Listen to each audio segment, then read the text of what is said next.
Qytetarët të interesuar për sëmundjet e zemrës. Festa e Kurban Bajramit bie më datë 15 tetor. RDK-ja ofron modelin e bashkëpunimit PS-LSI. PDSH-ja refuzon. Thaçi, kjo vjesht është vendimtare për vizat. Italia në zi kombëtare. Teleshikues të nderuar, ju përshëndes të gjithëve nga studio e lajmeve këtu në TV2. Kjo që sapo ndoqët ishin paralajmërimet të vetëm disa nga informacionet të cilat i kemi përgatitur për ju. Mirë po, me to do t'ju njoftojmë me njerë pas një bloku të shkurtër marketingu. Na ndiqni.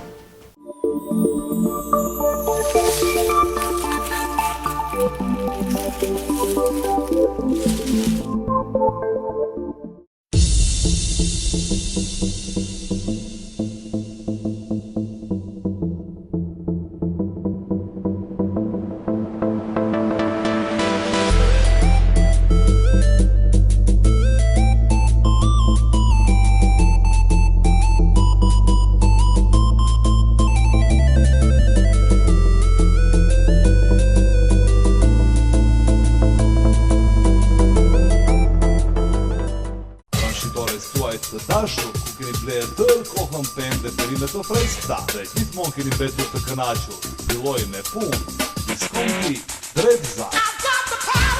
Drezza, për qytetarët një market i veçantë ku mund të furnizohen me produktet e lloj-llojshme ushqimore dhe higjienike, me çmime më të ulta në rajon.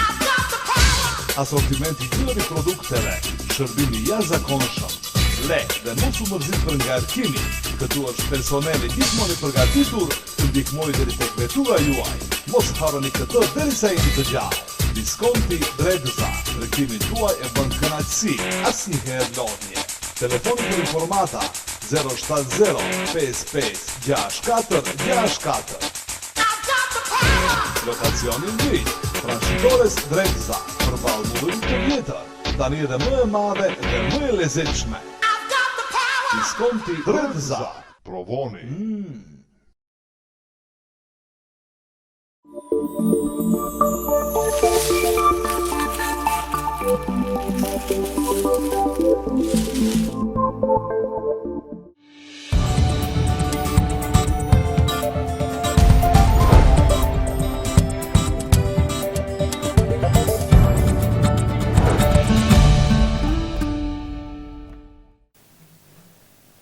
Qytetarët e Gostivarit treguan interesim të madh për t'u kontrolluar dhe për të marrë konsulta përkatëse nga mjekët specialistë në fushatën për ngritjen e vetdijes për zemër të shëndosh dhe për trajtim dhe parandalim nga sëmundjet kardiovaskulare të organizuar nga Spitali Klinik Axhobadem Sistina sot në qytetin e Gostivarit.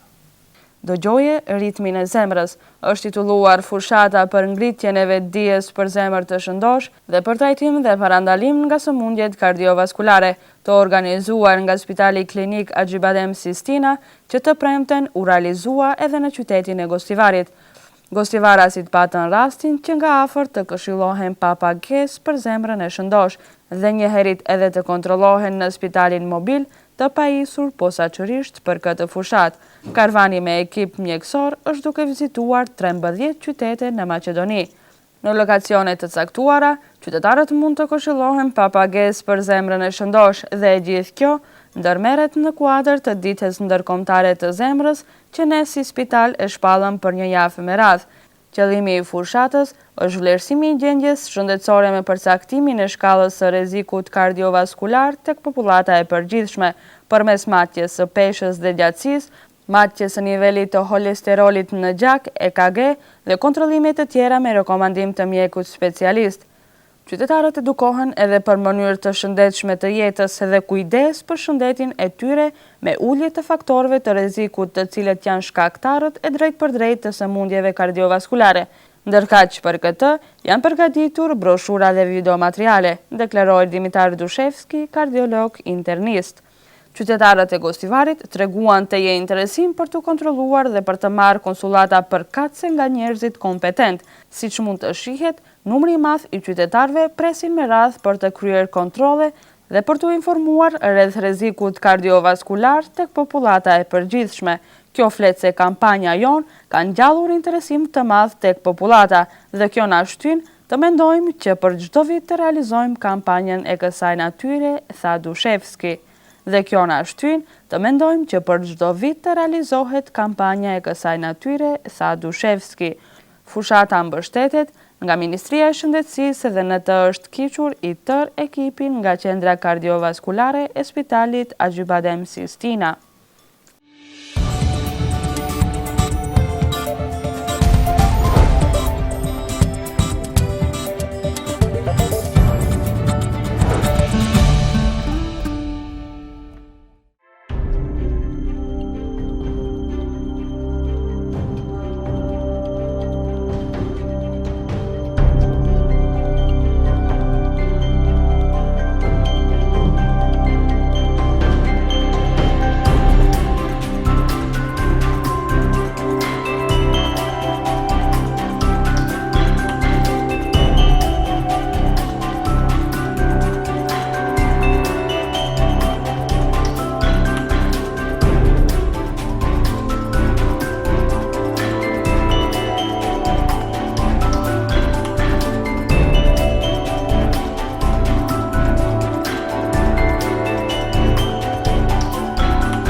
Znači, Fuat Selimi, pacijent koji što dobiva vrednosan vaučer vo vrednost od 10.000 денари за кардиолошки прегледи.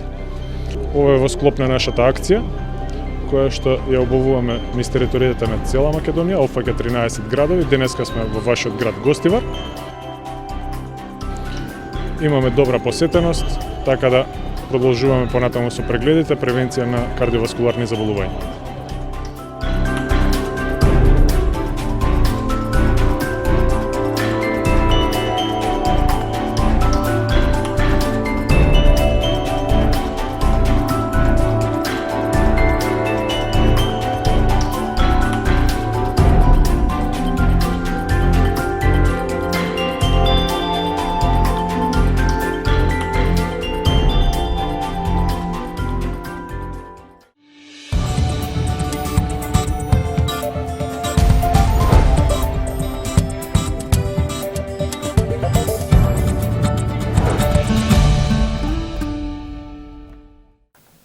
Me qëllim të intensifikimit të marrëdhënieve të mira ndërvëllazërore, një shoqate zanatlive nga Turqia qëndroi në muftinin e Bashkisë Fetare Islame në Gostivar.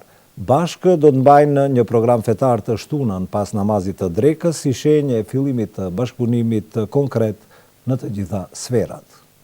Me qëllim të intensifikimit të bashkëpunimit dhe forcimit të marrëdhënieve të mira ndërvëllazërore të mbështetura mbi baza fetare, shoqata e mjeshtërve nga Turqia e kryesuar nga Muhammed Çelikus vizitoi muftinin e Bashkisë Fetare Islame në Gostivar. Ata u pritën nga muftiu Shaqir Fetahu, i cili u shprehi mirënjohje mysafirëve për interesimin që po tregojnë për bashkëpunim me qytetin ton në çdo sektor të jetës publike dhe institucionale në vend. Në suazat të fillimit të këtij bashkëpunimi të shtunën pas namazit të drekës, do të mbahet një program fetar në xhaminë e Sahatit, ku mysafirët, por edhe përfaqësues të shoqatave tona, do të shpaloksin ide konkrete me qëllim të ndërtimit të marrëdhënieve të mira vllazërore. Të Gostivarit, ne patëm derin që t'i presim të gjithë këto dhe me njëherë filluam bashkëpunimin ton që të dalim para populatës son me program fetaro-kulturor artistik të përgatitur nga shoqata e snavëve, tu që në të ardhmen dhash Zoti të vazhdojmë bashkëpunimin ton dhe të japim kontributin ton në ngritjen e vetdijes të besimtarve të këtij nënqilli në të gjitha sferat, duke filluar prej asaj fetare, kulturore, artistike, të themi veprave praktike, zanateve e kështu me radhë. Përkaq kryetari i shoqatës Muhamet Çelikus shprehu mirënjohje për mikpritjen që u bëri muftinia jon, duke potencuar respektin që ata kanë për të gjithë besimtarët islam të këtij territori. Ai foli edhe mbi të kaluarën tonë të përbashkët historike, ndërkohë që për të ardhmen paralajmëroi një bashkëpunim të mirëfillt edhe nga sfera e biznesit.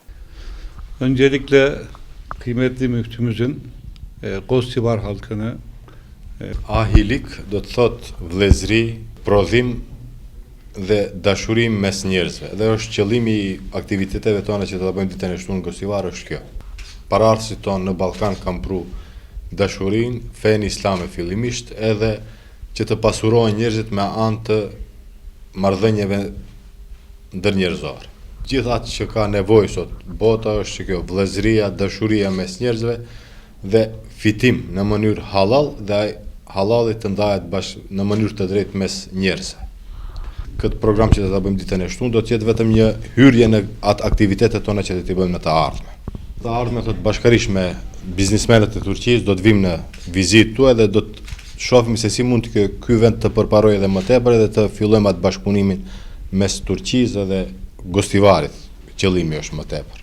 Të shtunën në xhaminë e Sahatit mund të marrin pjesë të gjithë besimtarët të cilët dëshirojnë të mësojnë detajet e këtij bashkëpunimi dhe idetë mbi rezultatet e të njëjtit në praktik, duke ndjekur kështu edhe programin kulturor të organizuar nga shoqata në fjalë dhe muftinia e Bashkisë Fetare Islame në Gostivar. Festa e besimtarëve islam Kurban Bajrami bie më datë 15 tetor, njofton muftinia e Bashkësisë Islame në Gostivar. Kjo e fundit do të grumbulloj kurban të gjallë, respektivisht do të bëhet tubimi i mjeteve në nivel të çmimit prej 120 euro, ndërsa mishi i kurbanëve do t'ju dedikohet nxënësve të medreses Isabeu, si dhe familjeve skamnore. Me datë 15 tetor, që i bie dita e martë, është festa e besimtarëve islam Kurban Bajrami. Kështu ka njoftuar riaseti i Bashkisë Fetare Islame në Republikën e Maqedonisë si dhe muftinia e Bashkisë Fetare Islame në Gostivar. Me këtë rast, si çdo vit edhe kësaj radhe, muftinia e Gostivarit do të grumbulloj kurban të gjallë, respektivisht do të bëhet tubimi i mjeteve në nivel të çmimit prej 120 euro ose në kundërvlerë të euros. Me të hollat e grumbulluara do të blehen kurbanët e pastaj do të therren në mënyrë të organizuar dhe sipas parimeve të fesë islame. Mishi i kurbanëve do të përdoret për ushqimin e nxënësve të shkollës së mesme islame Medreseja Isabeu në Shkup, si dhe asaj në Shtip. Në të njëjtin çmim të kurbanave përfshihet paketimi dhe transporti i mishit të kurbanave që do të ndahen për të varfërit në të gjithë territorin e muftinisë Gostivarit, ku jetojnë pjesëtarët e islamit. Me këtë rast obligohen muderizat, imamët dhe mutevelit e xhamive të informojnë besimtarët se në lokalet e muftinisë do të tubohet mishi kurbanit, i cili besimtarëve ju tepron ose nuk kanë ku ta ndajnë, edhe atë duke filluar prej ditës së parë të Kurban Bajramit dhe deri në ditën e 4, e më pas me njëherë do t'ju ndajnë familjarëve në nevojë. Në ndërkohë do të bëhet edhe tubimi i lëkurave të kurbanit si burim financiar për mirëmbajtjen e medreseve në tërë territorin e Bashkisë Fetare Islame të Republikës së Maqedonisë dhe në veçanti për mirëmbajtjen e medresesë së Gostivarit. Të gjitha këto aktivitete do të organizohen nëpërmjet të komisionit të formuar nga muftinia në Gostivar. Kjo e fundit kërkon nga nënpunësit fetar dhe këshillat e xhamive që të japin kontribut në grumbullimin e kurbanave të gjallë dhe lëkurave të kurbanit me qëllim të realizimit sa më efikas të traditës tonë në këtë sferë për mirëmbajtjen e medreseve në territorin tonë. Në seancën e fundit mbajtur në Këshillin e Radiodifuzionit, pikë e rendit të ditës ishte edhe analiza e spotit reklamues në të cilin qeveria e promovon fushatën kundër abortit. Pas shumë debateve që u zhvilluan në këtë seancë, Këshilli i Radiodifuzionit konkludoi se reklama për abort të riformulohet ose të ndalohet për transmetim.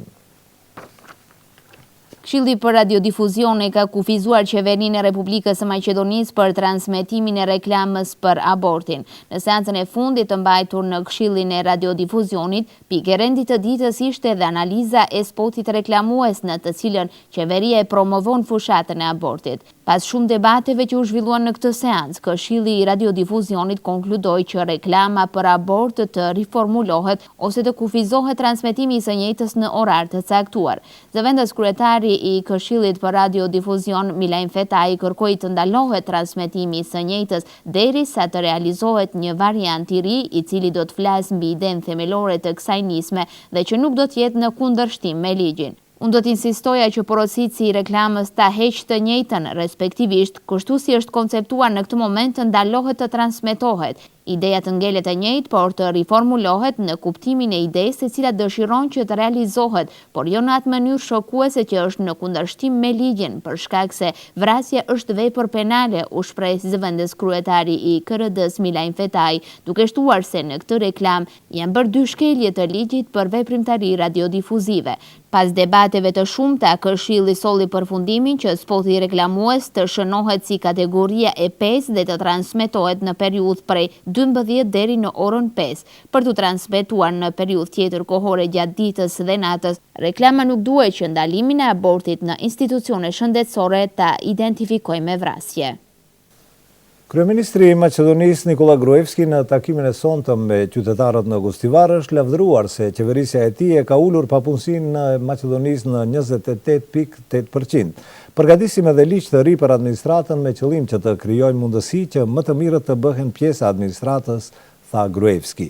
Duke folur për problemin e emrit me Greqinë, Gruevski ka thënë: "Fqinji jugor na shantazhon dhe insiston që të ndryshojmë emrin e shtetit Republika e Maqedonisë. Kërkohet ndryshim komplet i emrit dhe jashtë, ashtu edhe brenda, në kushtetut dhe në këtë mënyrë edhe të dokumenteve personale. Në një farë mënyre kërkohet redefinim komplet i identitetit të një popullit, diçka që për të cilën nuk kemi fituar mandat nga ju", tha Gruevski. Takimi Gruevskit me qytetarët duket se është fillim dhe parapërgatitje për matjen e mbështetësve në prag të zgjedhjeve të ardhshme. RDK-ja ofron modelin e bashkëpunimit PS-LSI, PDSH-ja refuzon. Thaçi: "Kjo vjesht është vendimtare për vizat. Italia në zi kombëtare." Do kalojmë tani te lajmet nga Maqedonia. Mes Menduh Thaçit dhe Rufi Osmanit nuk do të ketë asnjë lloj bashkëpunimi, njofton gazeta Koha, duke u thirrur në përgjigjet zyrtare të dy partive. Ofertat e një dite më parë nga PDSH-ja deri te RDK-ja për bashkim të një subjekti opozitar dhe më pas refuzimi kësaj të fundit ka degeneruar në akuza me ofendime të ndërsjella mes dy subjekteve. Mes Menduh Thaçit dhe Rufi Osmanit nuk do të ketë asnjë lloj bashkëpunimi, njofton gazeta Koha duke u thirrur në përgjigje zyrtare të dy partive. Ofertat e një dite më parë nga PDSH-ja deri te RDK-ja për bashkim në një subjekt opozitar dhe më pas refuzimi kësaj të fundit ka degeneruar në akuza dhe ofendime të ndërsjella mes dy subjekteve. Nga Partia Demokratike Shqiptare njoftojnë se ndërpresin çdo formë komunikimi me partinë e Rufi Osmanit, duke hedhur kështu edhe propozimin e fundit të RDK-s që bashkëpunimi mes këtyre dy forcave politike të ngjasoj koalicionit PS-LSI në Shqipëri. Ne si PDSH do ta ndërpresim çdo lloj kontakti me këtë person, duke pasur parasysh se problemet e shqiptarëve në Maqedoni janë diçka tjetër në krahasim me atë çka kërkon ky individ. Ato pakantar të mbetur të RDK-s do t'i bashkangjiten PDSH-s, kurse Rufi Osmani me disa njerëz do të zhduket nga skena politike duke hyrë si ekzemplar i fundit në vitrinat e vazaleve të partive politike maqedonase, thon nga PDSH-ja. Kreu i RDK-s, Rufi Osmani, pritet të komentoj këtë përgjigje më vonë, ndërsa nënkryetari kësaj partie, Artan Dika, ka lëshuar një seri akuzash ndaj Thaçit duke thënë se me të nuk ja vlen të bisedohet. Unë si Artandika mund të them atë që ja kam thënë edhe Rufi Osmanit se mendu tha që është një rrugaç dhe matrapas me të cilin qofte edhe një përshëndetje ta ul vlerën, tha Dika. Me votat e këshilltarëve të VMRO DPMN-s dhe PDSH-s, Këshilli Komunal i Strugës ka zgjedhur kryesuesin e saj. Ai është këshilltari Abdullah Qazimovski nga radhët e PDSH-s, i cili dështoi të zgjidhej herën e parë, pasi nuk fitoi mbështetjen e partive. Por kësaj radhe duket se votimit i ka paraprir një marrëveshje politike në mes VMRO DPMN-s dhe PDSH-s, e cila rezultoi me zgjedhjen me sukses të kryesuesit të Këshillit. I menjëhershëm ka qenë reagimi i LSDM-s, e cila ka njoftuar ndërprerjen e koalicionit me VMRO DPMN-n, me arsyetimin se kjo e fundit ka shkelur marrëveshjen ndërpartiake. Sipas LSDM-s, dy partitë maqedonase ishin zotuar se do të kërkonin të zgjidhej një maqedonas në detyrën e kryesuesit të Këshillit Komunal. LSDM ka votuar kundër, ndërsa BDI dhe RDK kanë zgjedhur të votojnë me abstenim. Pas rekonstruksionit që u bë sallës konferencave në godinën e kryeministrisë, e cila u inaugurua ditën e djeshme nga vetë kryeministri Rama, në sy të bie vetëm një gjë. Rama është i vendosur të kthej identitetin dhe origjinën e lashtë që ka ky vend, duke punuar në heshtje dhe me fakte. Hapi i parë ishte harta e Mesjetës, që përfshinte dhe Shqipërinë me gjithë hapësirat territoriale të saj të para vitit 1912, e vendosur në zyrën ovale të Këshillit të Ministrave. Ndërsa surpriza vjen në sallën e konferencave të kryeministrisë, ku mbi mur posfoltores është vendosur një hartë pa kufi që mban emrin Albania. Duket qartë se kjo hartë është goxha e vjetër dhe siç duket edhe nga fotografia, përfshin të gjitha teritoret e gjymtuara të truallit të Arbërisë, të trashëguar nga ilirët dhe pellaskët.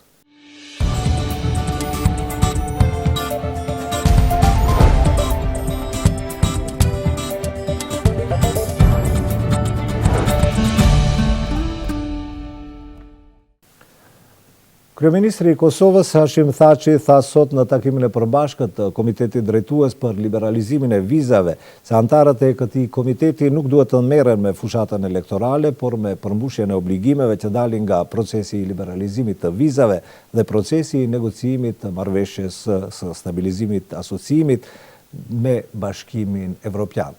Pason bloku i lajmeve nga vendet e rajonit. Ta ndjekim. Kreu i ekzekutivit të Kosovës Hashim Thaçi sërish bën një thirrje për angazhimin maksimal në procesin e liberalizimit të vizave dhe të nënshkrimit të MSA-s. Në takimin e përbashkët të Komitetit Drejtues për liberalizimin e vizave dhe ekipit negociator për marrëveshjen e stabilizim asociimit, Thaçi kërkoi që në asnjë mënyrë të mos ndikojë fushata në këtë proces. Kryeministri Thaçi ka thënë se para vetës kemi ditë vendimmarrëse për rrugën europiane të Kosovës. Përfaqësuesi i posaçëm i Bashkimit Evropian në Kosovë, Samuel Zhbogar, ka deklaruar se vendimi i qeverisë së Kosovës që të ndalojë vizitat e zyrtarëve serb në Kosovë gjatë fushatës parazgjedhore të zgjedhjeve lokale nuk është i mirë. Zhbogar ka thënë se ky vendim është si rezultat i nervozës së të dyja palëve. Ai ka theksuar se nuk është mirë që ky vendim të mbetet në fuqi një muaj. Komisioni Qendror i Zgjedhjeve ka anuluar mbledhjen e paraparë për sot, ku pritet të shqyrtohej dhe aprovohej përmbajtja e flot votimeve dhe broshurave të kandidatëve për zgjedhjet lokale 2013. Zëdhënësi i këtij institucioni Valmir Elezi ka deklaruar se mbledhja është shtyrë për një ditë tjetër, pa dhënë ndonjë arsye më shumë. Ndërkohë mësohet se listat zgjedhore janë pastruar për 33.000 persona, por kjo nuk llogaritet e suksesshme, sepse llogariten edhe mbi 1.000 të vdekur në për listat zgjedhore që hap dyshime për manipulime. Ky mund të ketë qenë edhe shkaku kryesor i anulimit të takimit të sotëm të Komisionit Qendror të Zgjedhjeve.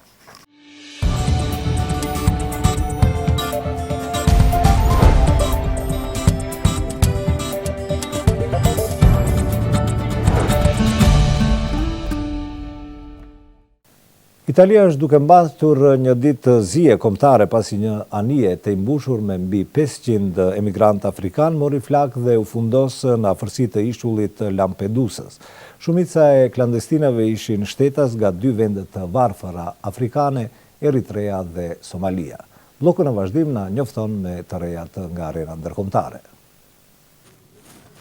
Të paktën 103 trupa janë rikuperuar në det nga anë e forcave të shpëtimit, ndërsa mbi 200 persona janë zyrtarisht të humbur dhe besohet të vdekur, pasi një anije e tej mbushur me mbi 500 emigrantë afrikan në afërsi të ishullit të Lampedusës. Në nderim të viktimave të kësaj tragjedie, Italia sot mban ditë zie. Më shumë se 150 persona janë shpëtuar dhe në dëshmitë e tyre konfirmohet dyshimi që mbi 500 persona ndodheshin në bord. Shumica e klandestinëve ishin shtetas nga dy vende të varfëra afrikane si Eritrea apo Somalia. Presidenti Amerikan Barack Obama ka anuluar udhëtimin e tij në Indonezi dhe Brunei për shkak të mbylljes së qeverisë, bëri të ditur Shtëpia e Bardhë gjatë mesnatës së të njëjtës. Presidenti mori vendim bazuar mbi vështirësitë e angazhimeve të tij me udhëtimet jashtë shtetit, në një kohë që përballet me bllokadën që mbylli një pjesë të mirë të qeverisë. Sekretari i Shtetit John Kerry do të kryesojë delegacionet drejt dy vendeve të sipërpërmendura në vend të presidentit Obama. Autoritetet amerikane kanë nisur një hetim mbi incidentin e një dite më parë kur një grua përplasi makinën e saj me barierën rrethuese të Shtëpisë së Bardhë dhe më pas u nis në bulevardin drejt Kapitolit. Forcat e rendit u vunë me njëherë në ndjekje të saj, ndërkohë që gruaja goditi 2 efektiv dhe më pas u qellua nga kolegët e tyre. Pas të shtënave, Kapitoli dhe ndërtesa e Senatit u bllokuan. Agjentët e FBI-s kanë kontrolluar shtëpinë e gruas pasi evakuan më parë të gjithë banorët e godinës. Makina e përfshirë në incident ishte regjistruar në emrin e 34 vjeçares Miriam Curry dhe zyrtarët e zbatimit të ligjit besojnë se në timon ka qenë pikërisht ajo vetë. Nuk është e qartë nëse gruaja qëlloi me armë, por policia u përgjigj duke hapur zjarr. Në makinë me të ishte edhe një fëmijë e bija sipas të gjitha gjasave, e cila nuk ka pësuar asnjë lëndim.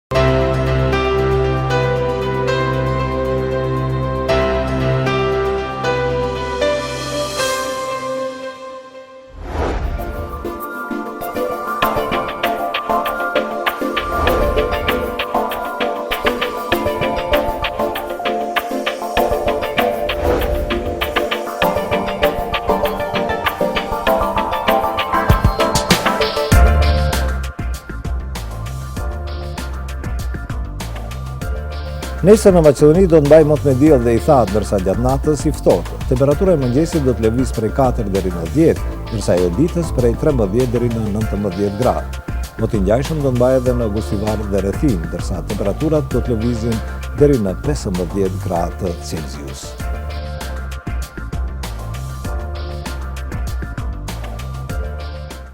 Të shikues të nderuar, ishte kjo e tëra që përgatitëm për këtë edicion informativ. Ju falenderoj për vëmendjen, deri në edicionet e radhës bashkë, mirupafshi.